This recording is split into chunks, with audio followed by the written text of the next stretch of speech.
Latitude Media, podcast at the frontier of climate technology. If you look at any chart showing global battery storage installs, they are up and to the right. I'm looking at a chart right now from Bloomberg New Energy Finance showing yearly storage capacity. And in 2016, there's a little blip that represents hundreds of megawatts of installations. It seemed big at the time. And then there's this huge spike in 2023 when 110 gigawatts, representing 372 gigawatt hours of capacity, were installed. And if you go all the way to 2030, we see 650 gigawatts and more than 1.8 terawatt hours of capacity. It illustrates the battery storage era has firmly arrived. Gosh, there's so much that has actually changed. It's always an exercise of learning new things about the market dynamics and adjusting our view as a result of that. Yayoi Sekine is the head of energy storage at Bloomberg New Energy Finance. She's been covering the market since 2016. Among the trends that caused adjustments last year, the surge in gigawatt-hour scale projects and a record drop in system costs, which both helped battery installs surge way beyond what was expected. I feel like every time we sit down to do a forecast, it's a little bit like there's something that's surprising. And I think over the course of the last 2 years in particular, that was China. China has long dominated battery manufacturing and critical minerals processing, and now China is becoming the dominant market in installing those batteries on the grid. The policy over the course of post-pandemic, during pandemic years, really shifted towards building big batteries in China. And that's to the scale of increasing our forecast by 40% from one half to the next. Is it part of the ritual every year to just keep adjusting the numbers upward? We do have to constantly be reconsidering our assumptions. And that's kind of part of what is fun about the job is because the market is changing so rapidly. But the scale at which it's been happening, it's really informing the way we're thinking about the pricing and battery environment today.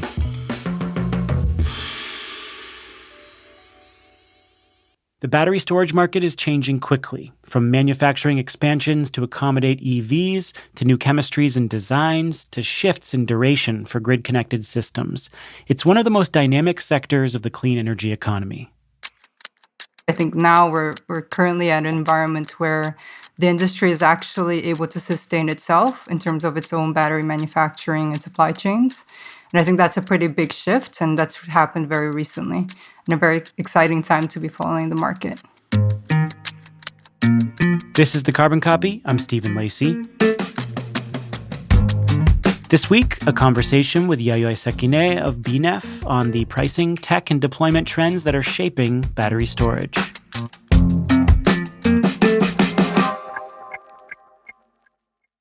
America's green banks are preparing to unleash a wave of capital for clean energy. The Greenhouse Gas Reduction Fund invests a historic $27 billion in projects nationwide. This could mobilize up to $150 billion of private capital for solar, storage, efficiency, and electrification in underserved communities. So how do we deploy those billions quickly, efficiently, and with the highest impact? On July 18th, Latitude Media and Banyan Infrastructure will host a virtual event exploring the on-the-ground realities of making America's green banks a success. Register for free by clicking the link in the show notes or go to latitudemedia.com/events.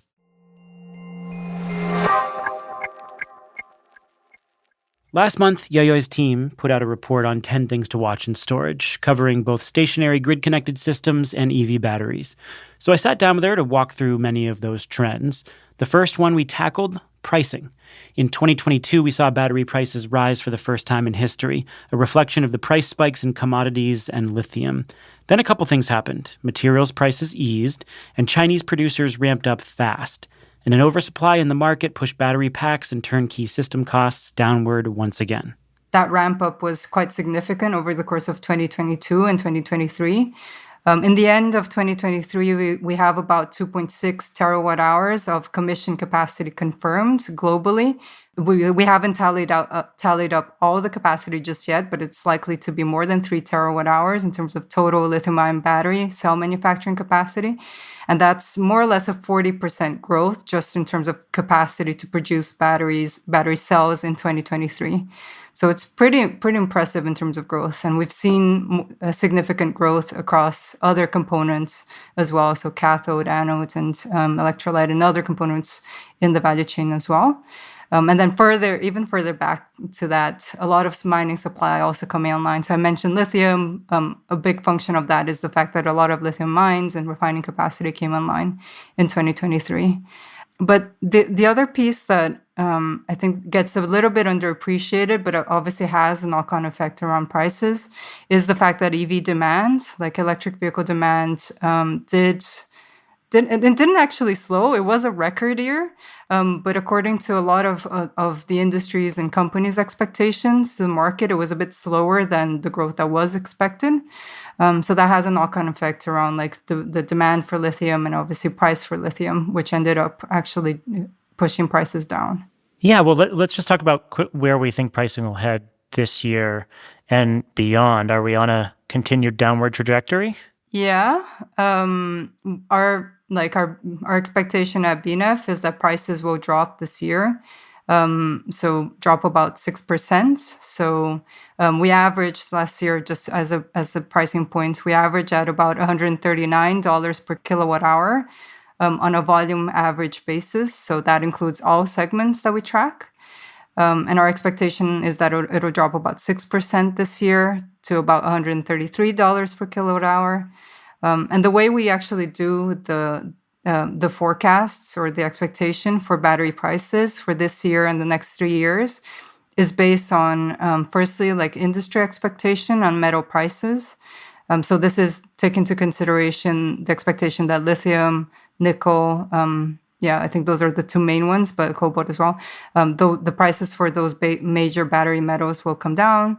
And then essentially using those metal prices to inform and calculate what our near-term expectations for prices will be over the next 3 years. So generally, prices will come down, not as much as we saw between 2022 and 2023, where it was a 14% drop, but still progressing downwards over the course of this year. Can you provide, for those who are not in the battery industry, can you provide a little context on what that kind of pricing actually means in terms of electric vehicle costs, in terms of cost of projects out in the field, stationary storage projects out in the field? Like, what does this enable you to do? Yeah, so those prices are what we call battery pack prices for EVs and battery rack prices for stationary storage. In the EV space, like the actual cost of the battery relative to the total car really depends on the vehicle size and the battery capacity. We kind of ballpark it at 30%, but it could be much higher than that if it's like a very big battery pack in a smaller, depending on the vehicle frame.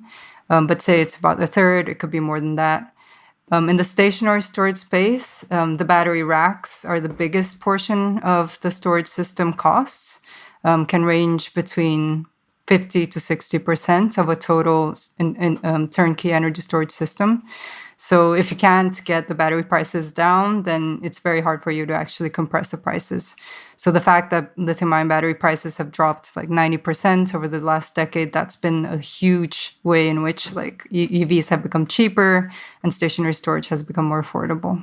So let's talk a little bit about this ramp up in manufacturing capacity. It's starting to put some pressure on smaller producers. I can remember at the turn of the last decade when we saw the great solar shakeout and the dominance of Chinese solar producers caused a lot of European, North American companies to go out of business or consolidate, and even many smaller Chinese manufacturers went out of business pretty quickly. So what kind of, is that something that you see happening in the battery space? Like what kind of market shakeout do you see coming here?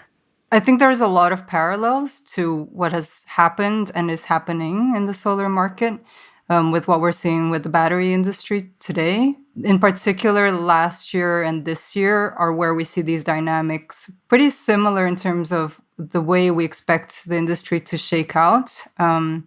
We can't yet make a call as to which companies might lose out, but we can generally say like when you have 3x battery like manufacturing capacity relative to total demands in the global market, which is where we are, where we were in 2023, you kind of expect there to be some shakeup because not every company is able to ramp up a gigawatt hour factory and then run it at a production rate that will make sense for them. If the whole industry is doing that, that means there's a massive oversupply of batteries. But you can't also not run the facility and then actually expect to make some money out of it. So a lot of companies are in this really awkward position of, okay, we need to produce, and we don't want to run at a loss. But what is the alternative? So we'd rather produce and run and actually cost these batteries at cost or even lower. We've seen very, very low lithium-ion battery prices in China and towards the end of last year, beginning of this year, and that's really a function of these market tensions that we're seeing. I do think it actually looks different if you compare like companies that are big and already have large standing like contracts with large OEMs or large automakers, because in a way they already have an anchor customer. They might have, a bit less of a demand if that customer didn't have as much EV sales as they were hoping for. But in a way, you're kind of shielded from just being in a market where you're just producing batteries and hoping to find a customer, which is the case of a lot of these newer battery manufacturers, battery cell manufacturers who are, scaling up gigawatt-hour factories and trying to find like a master supply agreement with a storage integrator. But actually be in a market where there's, tens or maybe hundreds of companies trying to do something similar. What's the end result? I mean, are there a lot of companies that go out of business? And then what will that do to capacity? Yeah, so I think there's two things. Probably some consolidation and some companies losing out. Like the market can't sustain itself. If we are to simply look at the overall capacity that's expected to come online based on company announcements between now and 2025, that factor that I mentioned, 3x of battery capacity relative to demand today or in 2023, that actually becomes worse over the next couple of years. So really, like if you're building or having plans to build a gigafactory, you're probably making an assessment now, okay, do I want to move forward with this plan? If that dynamic is just going to become worse over the next couple of years. And I guess what we're seeing in the US context, and perhaps again tied to that, like slowing EV demand or slowing the growth of EV demand, is that companies are slowing their capacity expansion plans. I think that's the first thing that happens. So they might still go forward if they're ready with a facility under construction, but they might slow the rate at which they're adding new, say, production lines within that. Yeah, and then on the supply side, I think there are companies that are probably going to fail, right? If they can't produce to a market that wants to buy their cells, they run at a loss. But you can't really sustain that long term. So I think there's a lot of potential for consolidation. So companies might buy out each other's equipment or manufacturing lines and then expand their own, if that makes sense. Yeah. And what about companies that are setting up shop in the U.S. in the wake of the Inflation Reduction Act? I mean, will we see a shakeout here, even though a lot of the incentives are promoting a ramp up in production in the U.S.? Yeah, in the case of the U.S., it's very different because it's a very nascent battery manufacturing market. There will be some impact of what's happening in China with how it shakes up in the U.S. But in a lot of ways, as you say, like the Inflation Reduction Act is quite an important, piece of legislation supporting the battery manufacturing industry and providing incentives for the production of batteries and modules in the US. So that $35 per kilowatt hour for the cells and plus the $10 per kilowatt hour for the modules, that helps to provide that cushioning in terms of the cost competitiveness with China. And then there are other things like in the EV credit, you are required to manufacture battery components in North America, which essentially means if you want to qualify for half that credit, then you have to have the manufacturing facilities within North America. So there's a lot of structures that help support the industry in the US. That said, there has been a few examples already. So even though last year we saw a record number of commitments towards clean energy supply chains in general in the US, most of which were for EVs and batteries. So about more than $100 billion committed towards EV and battery supply chains. We have seen a couple of examples like LG Energy Solution, Our Next Energy, actually slowing down the ramp up of their manufacturing plans over the next couple of years. And yeah, of course, there are other examples of automakers actually slowing their EV plans or just pushing out their EV targets. So I think that these are going to obviously have a knock-on effect on the battery manufacturing space. But I don't think the whole industry is at risk. We probably see just delays around some of the plans.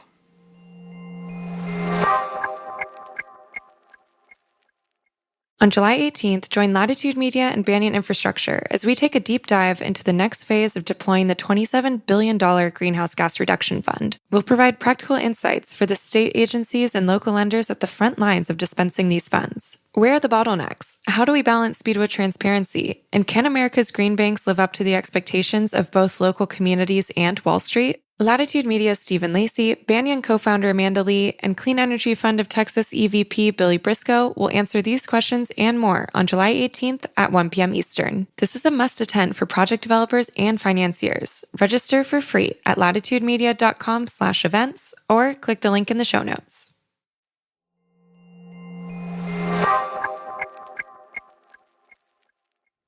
So I want to look at stationary storage and electric vehicles. Let's go to stationary storage first and talk about some of the trends driving that application. First of all, the stationary battery deployments hit a new record in 2023 at 100 gigawatt hours, according to your analysis. And the dominant markets are China, the US, and Europe, with China being the dominant market. What are the similarities and differences in each of these markets? I think the main similarity is the fact that a lot of these markets are suddenly getting a huge scale up in terms of new projects and capacities coming online. But the business models and the use cases for batteries are actually very, very different across the markets. So in the case of the US, which is about 30% of the total market in terms of deployments in 2023 on a gigawatt hour terms, it's a fairly diversified market. So we see a lot of different states doing different things, a lot of the utilities contracting different types of projects. And then on the utility scale front, in terms of which markets were the biggest markets in the US, it was California, not surprisingly, are still building a lot of big batteries. There was the Moss Landing battery project, which by itself was more than 1 gigawatt hour. There was the second biggest regional market was actually the Southwest last year. So that's Arizona, Nevada, New Mexico, bringing in a lot of big projects online. A lot of these are tied to solar and storage PPAs or capacity-driven contracts with a utility. And then Texas, which is in itself quite distinct to those two other regions, right? Where a lot of the battery projects that are being built there are primarily for merchant purposes, initially targeting ancillary services, doing a bit more on energy, especially in the summer where there's a lot of volatility in the energy prices and a lot of peak prices in specific days.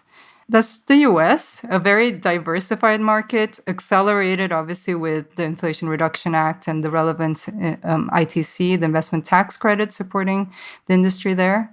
But if you look at China, which actually in gigawatt hour terms was bigger than the US by just a little bit, so it represents about 45% of the total global market in gigawatt hour terms. In gigawatt terms, it's actually higher. It's almost half the global market. And that's because the batteries in China are mainly 2-hour projects compared to the US, where a lot of the projects are going towards 4 hours. And in the case of China, it is still a regionally different market, but generally the one story is renewable integration mandates actually drive the market. So essentially in China, about more than 26 provinces in China have mandates for if you want to build a new solar project or a new wind project, you need to attach batteries to it. And the ratio at which you attach batteries actually depends on which province and which technology you're connecting. So it can be between 5% to over 20% in some cases. And the reason why they're doing that is in part to push the storage market, but it's also because they're adding a lot of wind and solar capacity. And so the grids are becoming quite a constraint in terms of adding new builds and trying to help that connection and integration of new storage or new wind and solar projects there. And then let's go to Europe now. What's happening in Europe that makes it particularly unique? With Europe, I would say the piece that really was interesting over the course of the pandemic in particular was and is the residential market. So the residential market is still an important part of the US, but it's a much smaller percentage of total build compared to Europe. Just for some context around the residential storage market in Europe, the biggest markets there are essentially Germany, which historically had been heavily supported through subsidies, but increasingly just transitioned to a market where anyone who's adding a PV system to their home just wants to add a battery. So the attachment rates there are quite high, and most of that is actually not driven by subsidies. But the other market that's really interesting is Italy, and that's definitely subsidy driven. They actually stepped that down, but essentially provided a super bonus. I kind of like the name of that scheme. But anyway, a super bonus, which is essentially awarding an 110% tax credit for any investment made to home energy efficiency improvements. And so everyone who wanted to build a battery was just rushing to claim that bonus. And that's driven quite a few gigawatt hours of residential batteries in Italy. And then when we look at long duration storage deployments, you're seeing those increase. What durations are we talking about when we talk about long duration energy storage, and what applications are you seeing LDES storage projects meet? I feel like if you go to different people in the industry, they'll say long duration is a very different bracket depending on where they sit in that technology map. The way we see it at BNEF, we typically categorize anything that's long duration as more than 6 hours. The DOE, for example, they categorize 10 hours plus. If you go to China, 4 hours plus.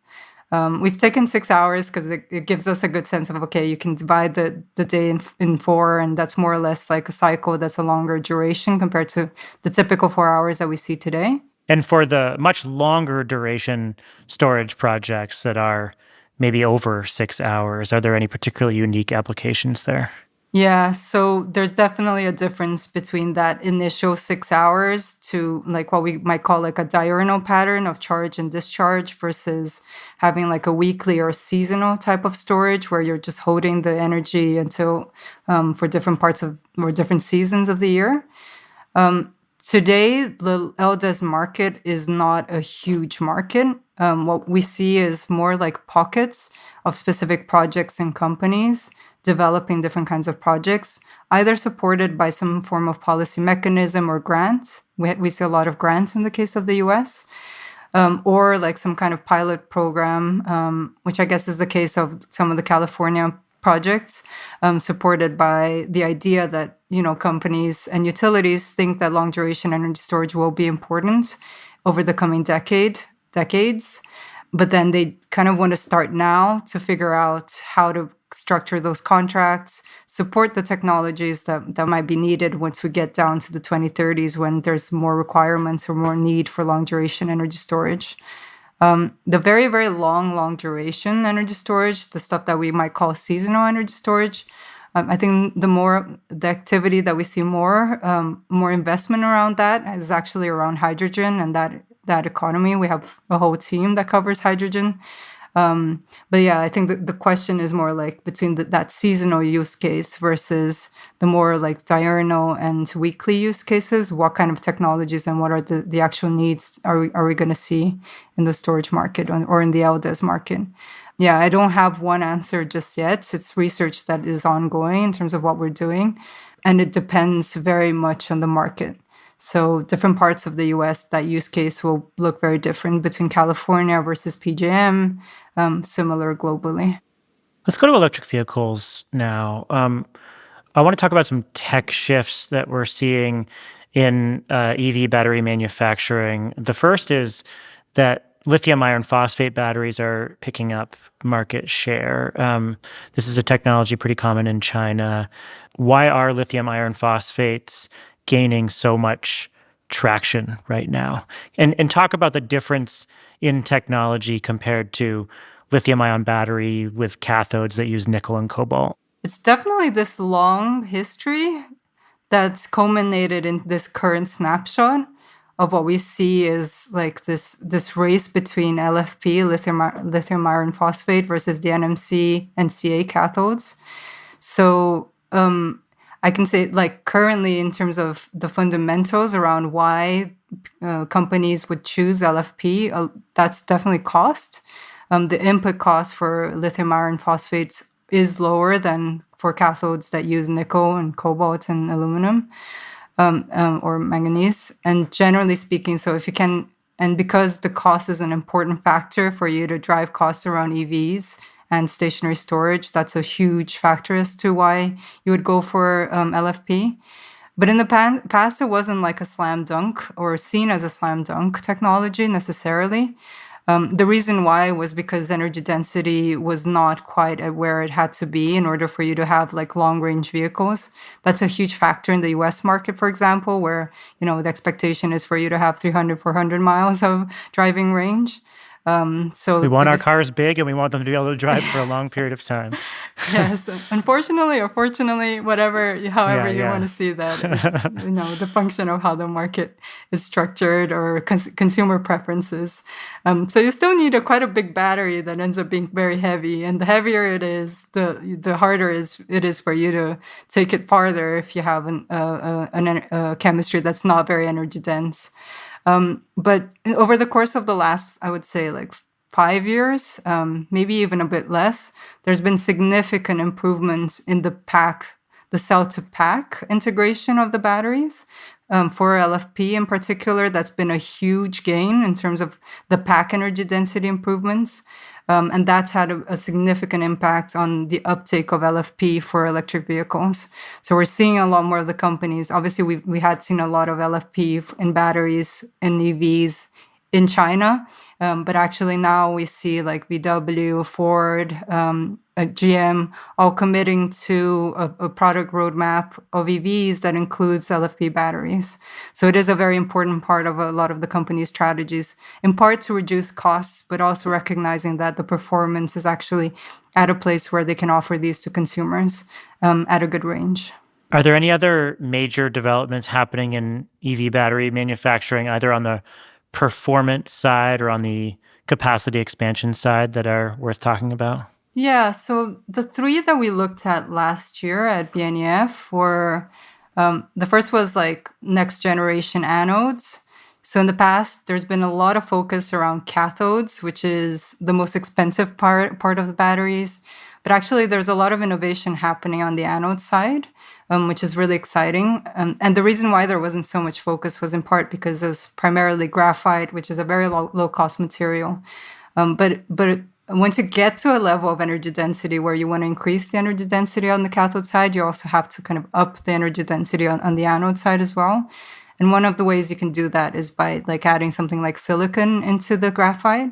And you can essentially improve the energy density or the energy capacity, the specific energy capacity, as you call it, to improve the energy density of a battery. And then there are other innovations that are happening, like potentially moving to more silicon, maybe eventually even using like pure lithium metal on the anode side. So there is a lot of innovation actually happening. A lot of US-based companies actually focusing on those. So quite exciting. The other one, not mutually exclusive, I suppose, but the other one is like gets a lot of attention, is solid state batteries. So that's essentially like using a solid electrolyte instead of what today is the incumbent technology, liquid electrolyte. A lot of the companies are testing with something like solid and like a hybrid electrolyte, so using both solid and liquid.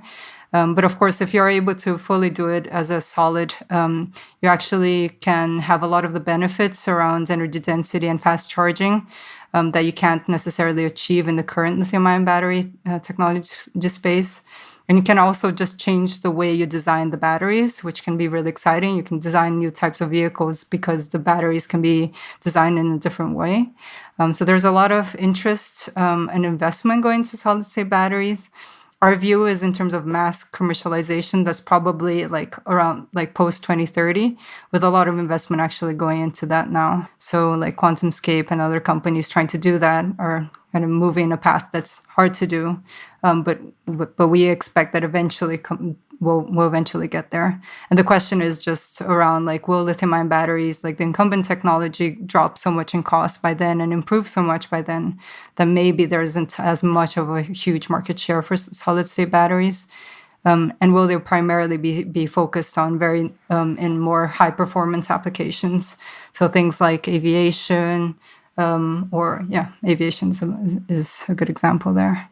So if we look out to the end of the decade, to 2030, are there any storylines that you think are going to dominate by then that either are emerging today or are kind of unknowns that you think will be fully formed by the end of the decade? There's so many. I think the fully formed ones are probably around gigawatt-hour scale projects. We see a couple of examples of those today, but I think expecting them to be the norm of how like a lot of large-scale projects might go forward, I imagine that's going to be the case, like that becoming a standard of large-scale development, gigawatt-hour scale batteries.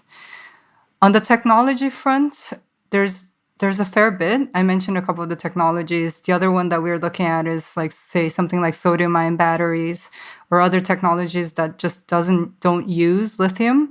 That would be important in the case where there's like some supply crunches on the lithium side, or in particular because we need to build up a lot of mining capacity for lithium. So potential of sodium-ion batteries to even take a portion of the market share in either or both EVs and stationary storage. I think that's pretty exciting. And then I think the other thing is just around like how much of a norm will be building batteries together with new solar and new wind, and what is the role of those combinations and together with something like hydrogen as well. So I think those are still questions that are up in the air, and excited to see where that goes. Well, Yayoi, thank you so much. We'll be following the analysis. I really appreciate it.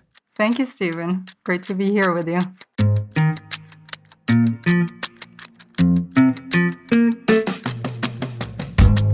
That's going to do it for the show this week. The Carbon Copy is a production of Latitude Media. It's produced and written by me. Sean Marquand is our technical director who mixes the show and wrote our theme song. Go to latitudemedia.com where you can get all our stories, our show notes, and transcripts for all of our podcasts. Latitude Media is supported by Prelude Ventures. Prelude backs visionaries accelerating climate innovation that will reshape the global economy. Learn more about their portfolio and investment strategy at preludeventures.com. And spread the word any way you can. Shoot a link to someone who you think would like this show in the industry or who wants to learn more about these forces shaping the clean energy economy.